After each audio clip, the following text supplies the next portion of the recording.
Hello my student, welcome back to my channel crystal clear learning. तो ये जो आपका 5वां प्रश्न पत्र होता है सोशल स्टडीज़ सामाजिक अध्ययन का, मैं उसके सीरीज़ लेके आई हूँ, MCQ सीरीज़, जो कि ठाकुर पब्लिकेशन सीरीज़ है। और उन्होंने जो MCQs दे रखे हैं वो मैं करा रही हूँ ताकि आपका जो 25 नंबर का ऑब्जेक्टिव क्वेश्चन आते हैं आप उनको आराम से सॉल्व कर पाएँ बिना कोई भी क्वेश्चन गलत किए। तो ये फर्स्ट लेसन है, आपका फर्स्ट लेसन है भारत, जो मौर्य वंश, चंद्रगुप्त वंश, बिंदुसार, इनसे रिलेटेड है। तो मैं उसके MCQs कराने जा रही हूँ। बिना टाइम वेस्टिंग करे हम लोग लेसन और क्लास स्टार्ट करते हैं। भारत में प्रथम साम्राज्य की जो स्थापना है, ये आपका पहला लेसन है। इसमें मौर्य वंश दिया हुआ है, वर्धन वंश दिया हुआ है और उन्हीं से रिलेटेड ये सारे क्वेश्चन हैं। तो फर्स्ट क्वेश्चन है मौर्य इतिहास के स्रोत हैं। तो मौर्य इतिहास के स्रोत कौन कौन से हैं? तो मुद्रा राक्षस है फर्स्ट, A, B में इंडिका, C में अशोक के अभिलेख और D ये सभी। तो मुद्रा राक्षस में ये सभी हैं, ठीक है, ये सभी हैं। तो अब आइए, क्योंकि इसका जो मौर्य इतिहास के बारे में मुद्रा राक्षस में भी पता चलता है, इंडिका में भी पता चलता है और अशोक के अभिलेख से भी मौर्य इतिहास के स्रोत के बारे में पता चलता है। इसलिए इसका आंसर क्या हो जाएगा? इसका आंसर हो जाएगा ये सभी, ठीक है।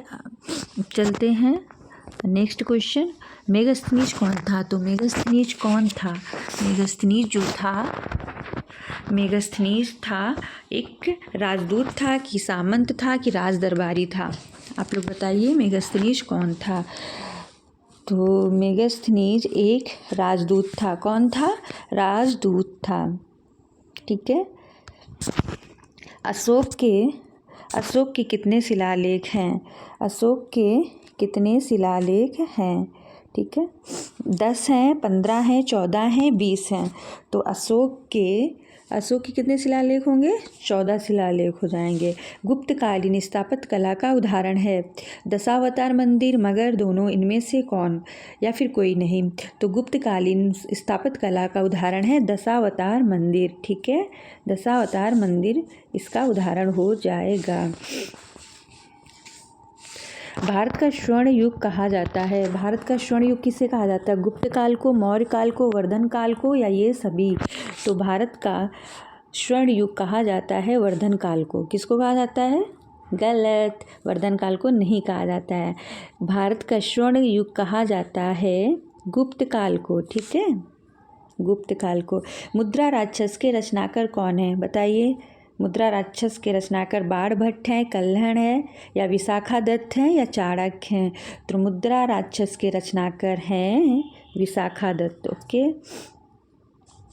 अब आ जाइए गुप्त, यहाँ पे क्वेश्चन थोड़ा वैसा हो गया लेकिन मैं आपको पढ़ के सुना देती हूँ। गुप्त संवत का प्रारंभ किसने किया था? गुप्त संवत का प्रारंभ किसने किया था? चंद्रगुप्त प्रथम ने, घटोत्कच ने, या समुद्रगुप्त ने, या श्रीगुप्त ने? तो गुप्त साम्राज्य का प्रारंभ गुप्त संवत का प्रारंभ चंद्रगुप्त प्रथम ने किया था, ठीक। गुप्तकालीन शासन प्रणाली किस पर आधारित थी? नेक्स्ट क्वेश्चन, गुप्तकालीन शासन प्रणाली किस पर आधारित थी?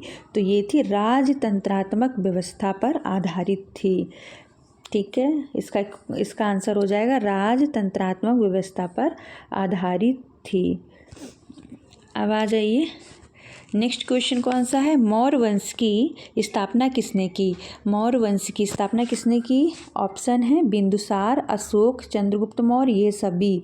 तो इसका आंसर हो जाएगा मौर्य वंश की स्थापना की चंद्रगुप्त मौर्य ने। अजंता की गुफाएं किस राज्य में हैं? मध्य प्रदेश में, गुजरात में, उत्तर प्रदेश में, या महाराष्ट्र में? तो इसका आंसर हो जाएगा महाराष्ट्र। अजंता की गुफाएं जो हैं वो महाराष्ट्र में हैं। चंद्रगुप्त मौर्य का जन्म हुआ था लगभग 340 ईस्वी पूर्व में, या लगभग 345 ईस्वी पूर्व में, या लगभग 347 ईसा पूर्व में, या लगभग 349 ईसा पूर्व में? तो चंद्रगुप्त मौर्य का जन्म हुआ था लगभग 340 ईसा पूर्व में, ठीक है। एक मिनट। मौर्य शासन में सेना का प्रबंध करने वाले मंडल में सदस्य होते थे। अब ये क्वेश्चन है कि मौर्य शासन में सेना का प्रबंध करने वाले मंडल में सदस्य होते थे 20, 10, 30, 40 कौन से होते थे इसमें? तो इसका आंसर हो जाएगा 30। कितने होते थे? 30 होते थे। ठीक है। अमित्रघात के नाम से इतिहास में प्रसिद्ध है। अमित्रघात के नाम से इतिहास में कौन प्रसिद्ध है? चंद्रगुप्त मौर्य, बिंदुसार, अशोक या दशरथ? अमित्रघात के नाम से प्रसिद्ध है बिंदुसार। कौन प्रसिद्ध है? बिंदुसार। ठीक है। मौर्य प्रशासन में भूमि कर एकत्रित करने वाले अधिकारी कहलाते थे। तो अमात्य कहलाते थे, मंत्री कहलाते थे, अग्रम कहलाते थे या सेनापति कहलाते थे? मौर्य प्रशासन में भूमि कर एकत्रित करने वाले अधिकारी अग्रम कहलाते थे। ठीक है। गुप्त वंश का संस्थापक था। अब गुप्त वंश का संस्थापक कौन था? चंद्रगुप्त प्रथम था, समुद्रगुप्त था, श्रीगुप्त था, रामगुप्त था। तो गुप्त वंश का संस्थापक श्रीगुप्त था। कौन था? गुप्त वंश का संस्थापक श्रीगुप्त था। बुद्ध चरित्र के लेखक थे। बुद्ध चरित्र के लेखक कौन थे? अश्वघोष, नागार्जुन, कालिदास, चरक। तो इसमें से आंसर हो जाएगा बुद्ध चरित्र के लेखक थे अश्वघोष। ठीक है, अश्वघोष। गुप्त युग का महान वैद्य था। गुप्त युग का महान वैद्य कौन था? बाणभट्ट, भट्टी, धन्वंतरी या चरक? तो गुप्त युग का महान वैद्य था धन्वंतरी। ठीक है। शून्य के आविष्कारक थे। शून्य के आविष्कारक कौन थे? ये क्वेश्चन तो बहुत ही सिंपल है। इसका आंसर हो जाएगा आर्यभट्ट, भास्कर, सीवी रमन, बारहमीर। तो शून्य के आविष्कारक थे आर्यभट्ट। कौन होंगे इसके? इसके हो जाएंगे आर्यभट्ट। हर्ष थानेश्वर का राजा बना। हर्ष थानेश्वर का राजा कब बना? 605 ईस्वी में, 604 ईस्वी में, 606 ईस्वी में और 607 ईस्वी में। तो हर्ष थानेश्वर का राजा बना 606 ईस्वी में। अब जिसने भी ये क्वेश्चन लेसन पढ़ा होगा वो आराम से इन क्वेश्चनों को सॉल्व कर पा रहा होगा। हर्षचरित के लेखक हैं। तो हर्षचरित के लेखक हैं बाणभट्ट, हर्षवर्धन, वेंशतांग, कालिदास। तो हर्षचरित के लेखक कौन है? बाणभट्ट। हर्षचरित के लेखक हैं बाणभट्ट। महामोक्ष परिषद का आयोजन होता था। महामोक्ष परिषद का आयोजन होता था कन्नौज में, थानेश्वर में, प्रयाग में, पाटलिपुत्र में। तो इसका आंसर हो जाएगा प्रयाग में। ठीक, प्रयाग में होता था।